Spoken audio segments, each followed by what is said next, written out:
बच्चों, good morning. कैसे सब लोग? एक बार फिर आपके सामने आपका physics mentor engineer Anjani Yadav, power coaching.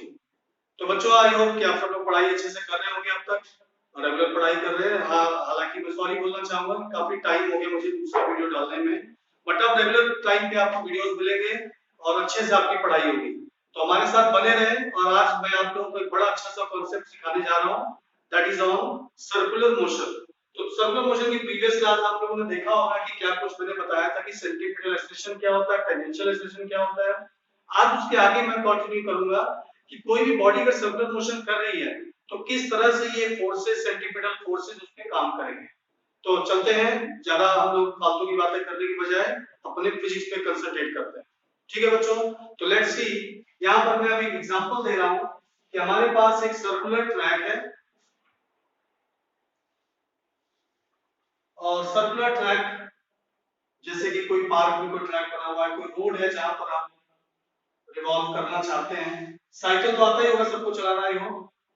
Cycle देखा तो होगा, देखा साइकिल। तो यहाँ पर एक साइकिलिस्ट है, ये उसके पहिए हैं, टायर, और ये रहा, ये बंदा यहाँ पे बैठा हुआ है, ये उसके पैडल्स हैं। तो ये साइकिल वाला सर्कल पे घूमना चाहता है और सर्कुलर पाथ का रेडियस है r। अब हम मान के चलते हैं, समझ गए ना, ये इस तरह से सर्कुलर पाथ पे रोटेट करना चाहता है। तो बच्चों यहाँ पर आप देखते हैं कि यहाँ पर सर्कुलर मोशन करने के लिए किन फोर्सेस की जरूरत पड़ेगी और कैसे क्या होगा। अभी सबसे पहले हम एज्यूम ये करते हैं कि यहाँ पर फ्रिक्शन जो है रोड के साथ इनसफिशिएंट है। इनसफिशिएंट का मतलब रहा कि प्रॉपर फ्रिक्शन फोर्स अप्लाई नहीं हो रहा है। ठीक है, तो अभी फ्रिक्शन को हम इग्नोर करते हैं, बिल्कुल स्मूथ नहीं लेंगे, क्योंकि बिल्कुल स्मूथ अगर लेते हैं तो क्या रहेगा कि वो चल ही नहीं पाएगा साइकिल वाला। आपको पता है ना कि friction is necessary force for motion.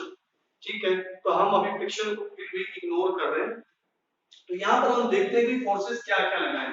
एक तो इस पे वेट लगेगा mg डाउनवर्ड्स, और एक इस पे लगेगा नॉर्मल एक्शन अपवर्ड। दो फोर्सेस लग रहे हैं। बट मैंने बताया था कि सर्कुलर मोशन के लिए जो सबसे इंपॉर्टेंट चीज होती है कि कोई एक ऐसा फोर्स होना चाहिए that must provide centripetal force, जो सेंट्रीपिटल फोर्स की तरह काम करे, यानी ऐसा फोर्स जो सेंटर की तरफ लग रहा हो। और मैंने ये भी बोला था कि कोई नया फोर्स नहीं होता, ये हमारे अवेलेबल फोर्सेस में से ही कोई फोर्स होता है जो सेंट्रीपिटल की तरह काम करता है। तो बच्चों यहाँ पर सेंट्रीपिटल फोर्स की तरह तो कोई काम कर नहीं रहा है, फ्रिक्शन हो सकता था बट मैंने उसको इग्नोर कर दिया, बोला है इनसफिशिएंट फ्रिक्शन है। तो करें क्या हम लोग भाई, साइकिल वाला क्या करेगा, सर्कल में घूमने के लिए सेंट्रीपिटल होगा नहीं तो घूमेगा नहीं। तो आपको पता है कि कैसे होता है ये चीज, कैसे हम सर्कल पे घूमते हैं। कभी बाइक रेस देखा है आप लोगों ने? उसमें बाइक बिल्कुल क्या हो जाती है, बैंड कर लेते हैं वो लोग। जब भी अब शार्प टर्न लेना होता है या बहुत ज्यादा स्पीड होती है, बेंडिंग हो जाती है।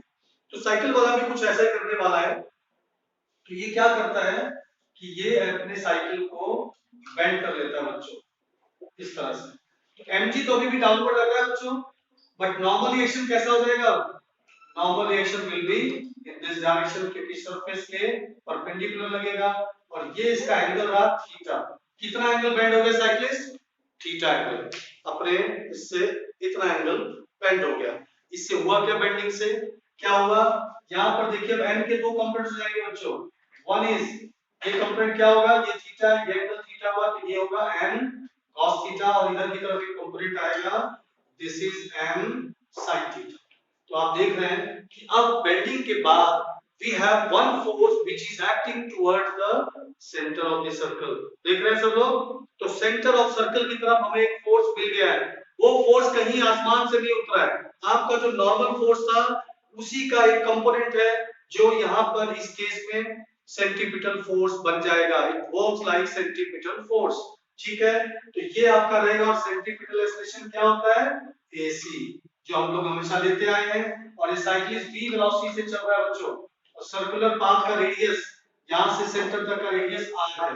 तो जरा इक्वेशन बनाएं, तो पहला इक्वेशन आपका तो बैलेंस है, क्या है, n cos थीटा किसके इक्वल है बच्चों, mg, first equation. And what this force doing, n sin theta क्या कर रहा है, it is providing centripetal force, यानी सेंट्रीपिटल एक्सेलरेशन। तो यहां पर सेंट्रीपिटल एक्सेलरेशन का इक्वेशन क्या बनेगा,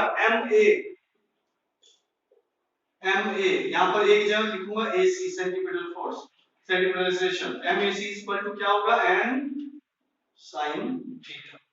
जैसे हम पहले लिखते थे रिजल्टेंट फोर्स में MA इक्वल टू क्या लिखते थे n minus mg cos theta sin theta, कुछ भी जो इक्वेशन हम बनाते थे, तो सेम यहाँ पर MA सेंटर की तरफ, उधर की तरफ कौन सा फोर्स है n sin थीटा, हमने ये लिया। मान लो अगर इधर कोई फोर्स लग रहा होता है F1, तो अब इक्वेशन क्या बनती MAC इक्वल टू n sin theta minus F1, क्योंकि अब एक्सेलरेशन का डायरेक्शन हमारा ये है and that is always towards centre of the circular path. तो फिलहाल अभी ये नहीं है तो हमने ये लिखा सिर्फ। अब मैं क्या करता हूं, इस इक्वेशन और इस इक्वेशन को डिवाइड करता हूं, तो mg is equal to n cos theta.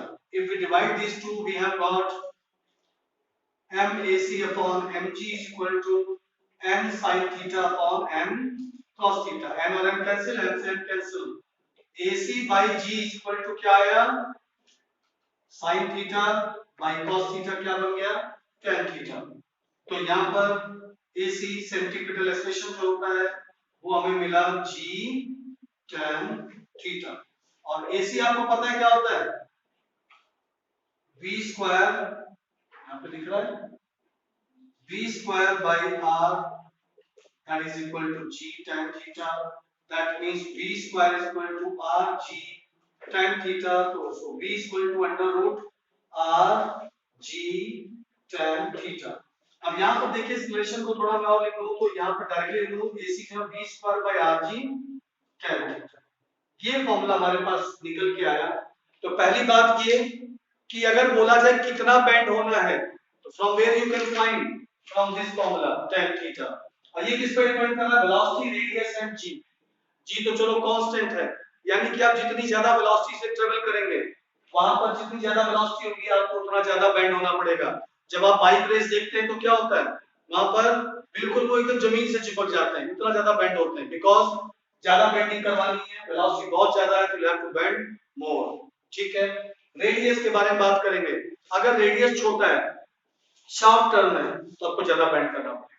Turn अगर लॉन्ग है, रेडियस बड़ा है, तो आपको रेडियस बड़ा है तो एंगल कम चाहिए, तो कम बेंडिंग की जरूरत पड़ेगी। ठीक है, तो सिंपल सी बात है यहाँ पर। तो हमने ये कैलकुलेट किया, क्या निकाला हमने कि how much bending is required to complete the circular path. तो उसके लिए जरूरी था सेंट्रीपिटल फोर्स, तो इसलिए उसको बेंड होना पड़ा। कितना बेंड होना पड़ेगा वो डिपेंड करेगा उसका रेडियस और वेलोसिटी पे।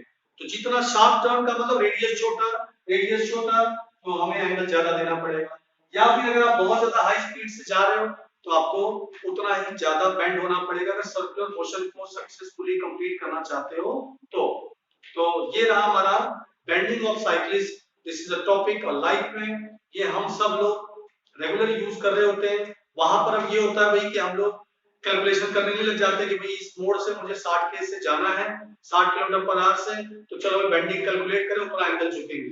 तो ऐसा नहीं करते हम लोग दिमाग में अपने आप कैलकुलेशन हो जाते हैं कि भाई अब मैं इससे ज्यादा गया तो गिर जाऊंगा, इससे कम गया तो सर्कल में नहीं घूम पाऊंगा, तो ये सारी चीजें होती हैं। तो ठीक है बच्चों, तो आज हम इतना ही करते हैं। इन शॉर्ट आप सब लोगों ने नोट कर लिया होगा और आई होप आप सबको कॉन्सेप्ट समझ में आया होगा, और अच्छा लगा हो वीडियो तो प्लीज मेरा चैनल लाइक, सब्सक्राइब और शेयर करना ना भूलें। बाय बाय बच्चों, टेक केयर, फिर मिलते हैं, बाय।